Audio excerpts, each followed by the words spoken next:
11 जुलाई 2006 को मुंबई में श्रृंखलाबद्ध बम धमाके हुए।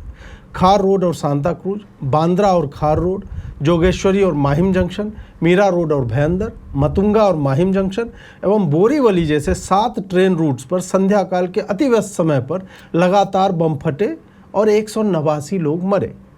2015 के सितंबर में मकोका कोर्ट ने 12 लोगों को दोषी पाया, जिसमें से 5 फैजल, कमाल, एहतेशाम, नावीद और आसिफ को मृत्युदंड दिया गया। बॉम्बे हाई कोर्ट में 2015 से 25 तक चले बहस के पश्चात परिणाम यह आया है कि इनमें कोई भी दोषी नहीं। हाई कोर्ट ने कहा है कि पुलिस यह भी नहीं बता पा रही है कि RDX वाला बम किस प्रकार का था और मास्टरमाइंड समेत 5 बम लगाने वालों में से किसी ने भी कहां पर बम लगाया वह भी किसी ने स्वीकारा नहीं है। डिफेंस ने इस बात पर बल दिया कि 19 वर्षों से उन्हें प्रताड़ित किया जा रहा है और जो कन्फेशंस ये लेकर के आए हैं वो टॉर्चर के कारण है, अतः उसे कोर्ट में प्रस्तुत करने योग्य ना माना जाए। कोर्ट ने उनकी बातें मानी और इन्हीं टेक्निकल बातों के कारण 12 के 12 अभियुक्तों को ससम्मान बरी कर दिया गया। यानी 189 लोगों को किसने मारा, 19 वर्षों में भारत और महाराष्ट्र सरकार यह सिद्ध नहीं कर सकी। इन 19 वर्षों में कितने अधिकारियों का स्थानांतरण हुआ होगा, केंद्र और राज्य में कितनी सरकारें बदली और न्यायालय के कितने जज इसमें खप गए होंगे, वह आप सब समझ सकते हैं। मेरा कोर्ट से यह आग्रह है कि जब कोर्ट यह मानती है कि ये निर्दोष हैं, तो पुलिस और विभिन्न सरकारों के विभिन्न नेताओं के ऊपर केस चले कि 19 वर्ष तक निर्दोष लोग जेल में रहे। एक केस अभियुक्तों की ओर से हो और दूसरा जनता की ओर से कि इतने समय में भी आप दोषियों को पकड़ क्यों नहीं पाए। एक तीसरा केस न्यायालय को स्वयं के ऊपर करना चाहिए कि वो इतने नकारे कैसे हैं कि दोषियों को दोषी या निर्दोष सिद्ध करने में 19 वर्ष कैसे लग जाते। यही भारतीय न्यायपालिका है। यहाँ 10, 20, 50, 100, 200 लोगों की मृत्यु का कोई मोल नहीं। जहाँ सप्ताह भर में लोग भूल जाते हैं कि एयर क्रैश में 250 लोगों की मृत्यु का कारण हमारी सरकार की एविएशन पॉलिसी है या जहाज है या DGC है या जहाज कंपनियों का दबाव है या विदेशी कंपनी ने पैसा खिलाया है। वहाँ 19 वर्ष पूर्व हुए धमाकों में 100 क्या 1000 भी मर जाते तो हमें यह ध्यान नहीं रहता कि 7/11 का अर्थ 11 जुलाई है या 7 नवंबर। हम केवल अपना एक 9/11 टाइप का नाम चाहने वाले लोग हैं कि हमारे यहाँ भी 7/11 और 26/11 हुए। स्वाभिमानी सरकार और स्वाभिमानी जनता को ऐसे हर पुलिस थाने और कोर्ट और विधानसभा को घेर लेना चाहिए कि क्या उनके जीवन का यही मोल है कि आप इसे लंबे समय तक खींचकर इस बात पर दांव लगाएं कि लोग तो भूल ही जाएंगे। हम जिन्हें अपनी सुरक्षा अपने टैक्स के पैसों से आउटसोर्स कर रहे हैं वो हर माह सैलरी तो ले रहे हैं पर उनकी अकाउंटेबिलिटी कुछ भी नहीं है। वो केवल और केवल सिस्टम के धीमेपन का राग अलाप कर हमें समझौता करने को विवश करते हैं, जबकि सिस्टम ये स्वयं ही है। इनके बच्चे या तो विदेशों में हैं या ये स्वयं सुरक्षित महलों में रहते हैं। इनकी यात्रा तय होती है तो सड़कें बना दी जाती है, इसलिए यहाँ के गिरते पुलों में मरने वाले लोगों की इन्हें चिंता नहीं होती। टूटी सड़कों, आवारा कुत्तों, सड़कों के जाम, लटकते नंगे तारों से मरते युवाओं की चिंता इन्हें नहीं होती। इस पर आप कितना भी सर पटक लीजिए, होगा कुछ भी नहीं। हम अपने कंधों पर अपनी अकाल मृत्यु का कुसमय ढोने को विवश है। बात किसी सरकार की नहीं है, क्योंकि सरकारों का चरित्र लगभग एक ही है। वो हमारी व्यवस्थाओं के बिछौने पर अपनी पश्मीना चादरें तानकर सो जाते हैं। महाराष्ट्र में पिछले 19 वर्षों में हर पार्टी की सरकार आई, केंद्र में भी हर दल का व्यक्ति सत्ता में रहा, पर हम यह साबित नहीं कर पा रहे हैं कि 7 ट्रेनों में बम किसने रखे।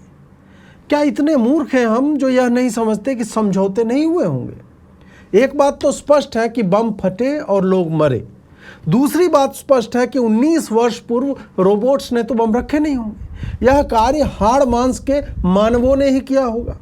93 के श्रृंखलाबद्ध मुंबई धमाकों के बाद 2001 में भारतीय संसद पर हमले हुए, 2002 में इंडोनेशिया में बाली बॉम्बिंग हुई, 2004 में मैड्रिड में ट्रेन धमाके हुए, 2006 में काशी में बम फटे, फिर भी हमारी इंटेलिजेंस को पता नहीं लगा। चलिए, घटना जब हो गई, फिर क्या इतने बड़े धमाकों के साक्ष्य पुलिस को नहीं मिले होंगे। यहाँ 3 ही स्तर पर समझौते हो सकते हैं। पुलिस ने या तो अपना काम नहीं किया या 19 वर्षों में पैसे लेकर अधिकारी बिकते रहे और साक्ष्य नष्ट किए जाते रहे, केस को कमज़ोर किया गया।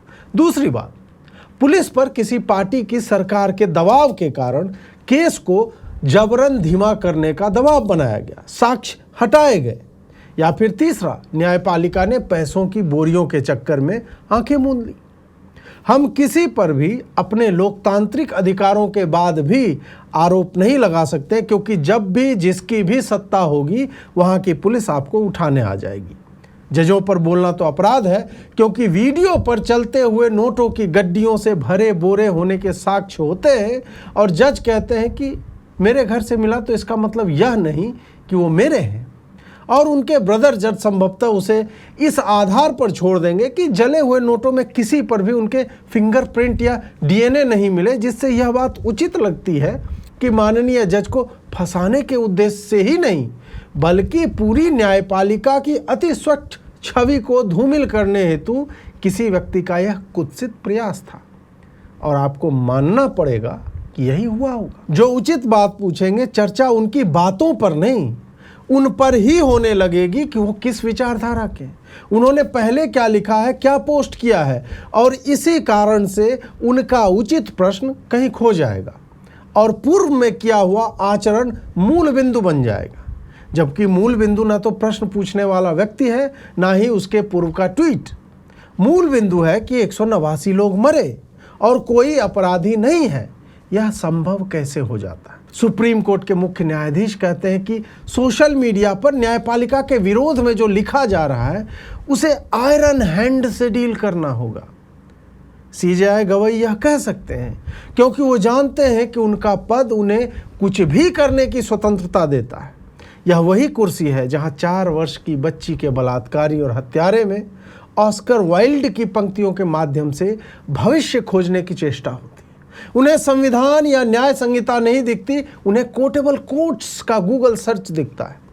परंतु मेरा मानना है कि जनता को निर्भय होकर इस पूरी व्यवस्था से हर दिन प्रश्न पूछने चाहिए कि जो हुआ वह कैसे हो गया। जिस न्यायपालिका की गरिमा केवल जजों के मुंह में स्थापित हो, परंतु आचरण में नहीं, उसकी गरिमा लोकतंत्र की रक्षा हेतु यदि 1000 बार भी गिरानी पड़े तो हम गिराएंगे। तुम पहले अपनी गरिमा बना तो लो। 80,000 केस सर्वोच्च न्यायालय में लंबित हैं। पहचान देखकर किसी अतिक्रमण पर बनी हुई कॉलोनी को गिराने का और किसी को बचाने का निर्णय लगातार आता है। पहचान देखकर किसी फिल्म को प्रदर्शन का अधिकार मिलता है, किसी को नहीं मिलता। तो हम कैसे मान लें कि तुम कानून से चलते हो? यह स्पष्ट है कि तुम वकील और याचिकाकर्ता के नाम पढ़कर अपने तर्क गढ़ लेते हो। दोस्तों, मैं यह नहीं कह रहा कि बम धमाके नहीं होते, हत्याएं नहीं होती, बलात्कार नहीं होते। मैं यह कह रहा हूं कि इतने बड़े राष्ट्र में यह सब लगातार होते रहे हैं, होते रहेंगे। परंतु 19 वर्षों की न्यायिक प्रक्रिया और जांच के पश्चात यदि आपके पास अपराधी नहीं है, तो फिर पुलिस, सरकार और न्यायालय तीनों ही उत्तरदायी।